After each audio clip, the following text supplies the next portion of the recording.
If you notice on your program, the last thing says a surprise.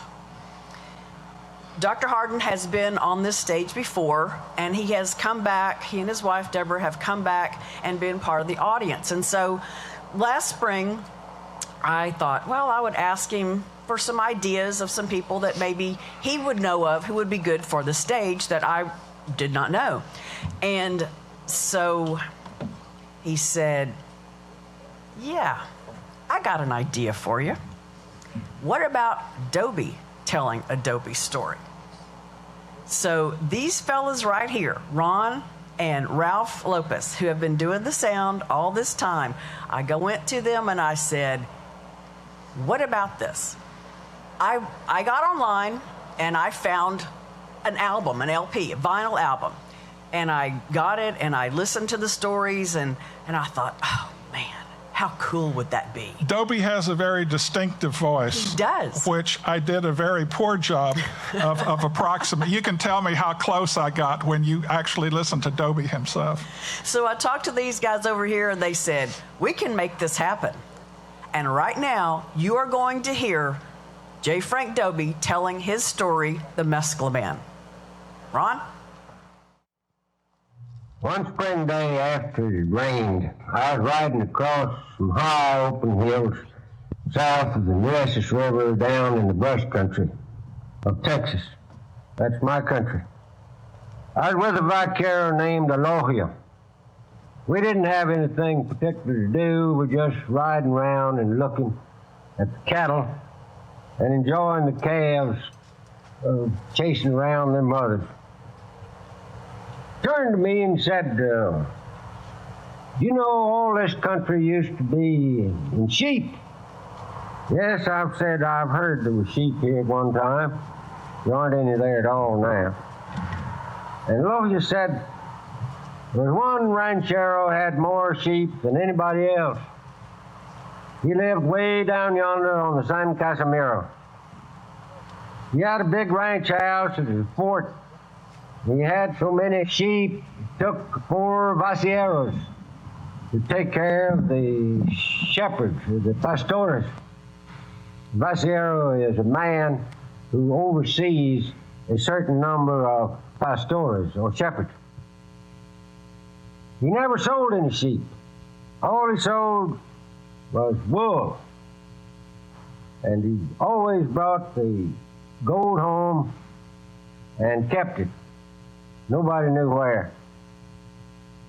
One time after he had sent the trains of wagons to San Antonio with wool and had brought back the gold, some robbers came in the night. And they overpowered the guards and got into his sleeping room. They could hear him snoring. He always snored, Masora, Masora, Masora, which means more gold, more gold, more gold. While he's snoring, the robber captain grabbed him and said, we want the gold. He said, there's not any. Yes, we know you have much gold. Where is it? The ranchero said, no, not any. There is. Now you tell us, the captain said. And still the ranchero said, no, all right. Captain said, raise him. One of the robbers put a rope around his neck, threw the end of it over a beam, and then 4 robbers pulled on the end of the rope, and the ranchero went up into the air and began dancing. Let him down, the captain said. He was choking a little bit.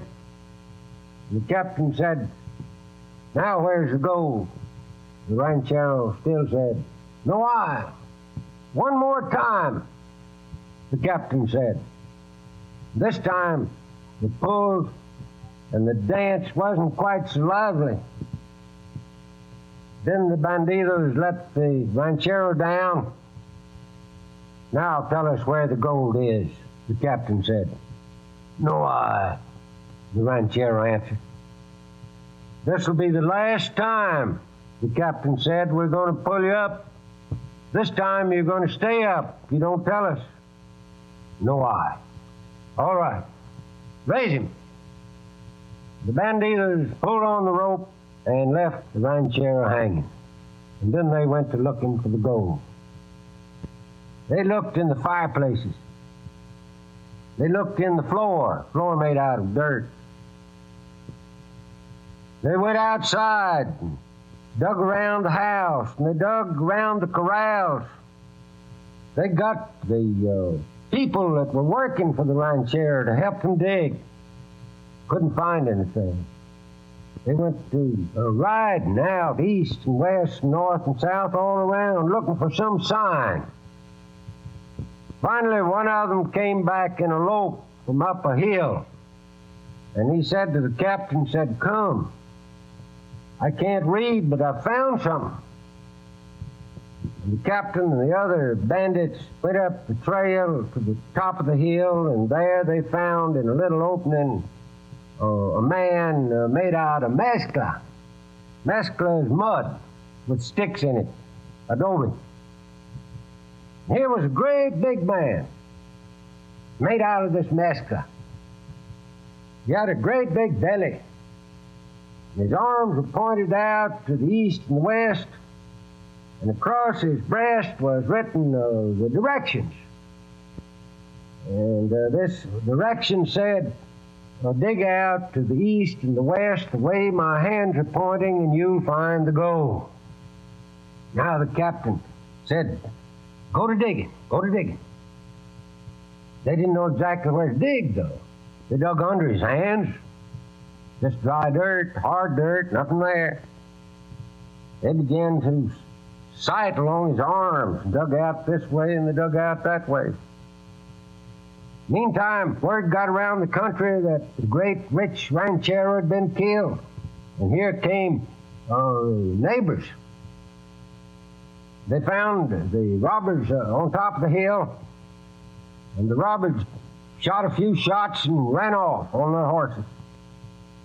When the neighbors read these directions, they forgot all about the robbers, and they went to digging the way the direction said, east and west, the way my hands are pointing.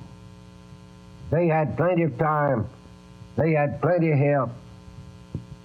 They'd sight along this Mezcal Man's trigger fingers, and sight along his little fingers, and sight along his middle fingers, east and west. They cut paths through the brush so they could sight way out for miles. Dug and dug, find anything. That's why they got tired and quit. And then the pastores began coming up to that hill and leaving their flocks with the shepherd dogs and dig. They'd dig the old holes deeper and they dug new holes. That's why they got tired. They quit. All but one pastor. He was very astute. He couldn't read, but he knew all the signs and the stars, and he knew what the coyotes were saying when they sang on the hills after sunup instead of in the valleys in the dark. He knew what the crickets were saying. And every day he'd bring his bottle of water to the Mezcal Man and put this bottle down at the Mezcal Man's feet and take his pick and a spade, and he'd dig. He'd dig the old holes deeper, and he'd dig new holes. One summer, it was very hot. He came in after digging to drink the water, and while he was swallowing from the bottle, his eyes traveled over these directions on the breast of the Mezcal Man. He put down his bottle, and he said to the Mezcal Man, "You are just one big liar. You say dig east and west. The bandits dug east and west. All the rancheros dug east and west. All the pastores have dug east and west. And I've dug east and west. And no eye, there's no gold. I'm going to make you quit lying. He picked up his pick and he ripped into the big belly of this Mistress Man. And when he did, the gold just poured out there on the ground. Bushel of it. Aloha got through telling me this story as we sat there on the mesquite grass. And I said, Aloha, what did that pastor do with all the gold? Oh, Aloha said, he gave some of it to his master, and he took the rest over al otro lado del rio, on the other side of the river, the Rio Grande. And he lived muy contento, very contented all the rest of his life. And that, ladies and gentlemen, is J. Frank Dobie telling one of his stories. How about that for a nice surprise? Thank you, Steve Hardin, for the suggestion. On this stage tonight, in addition to J. Frank Dobie, we have heard 6 very talented storytellers tell Dobie stories or stories inspired by him, his own words, what have you. Let's give them another round of applause.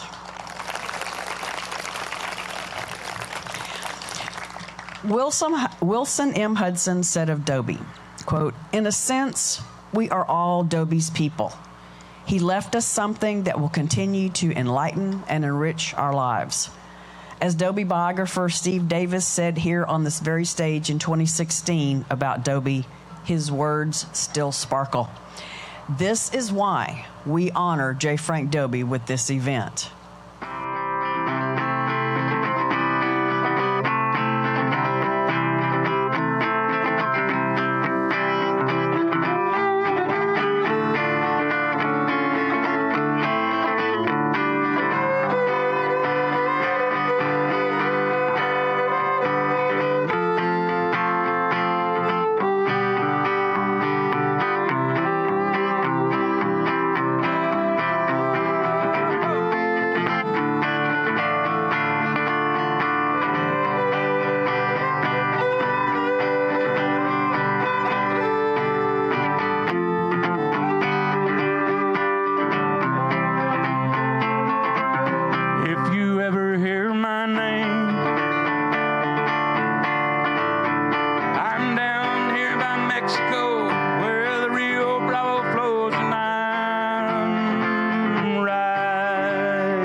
I'm here where the eagle flies. Let the world pass me by.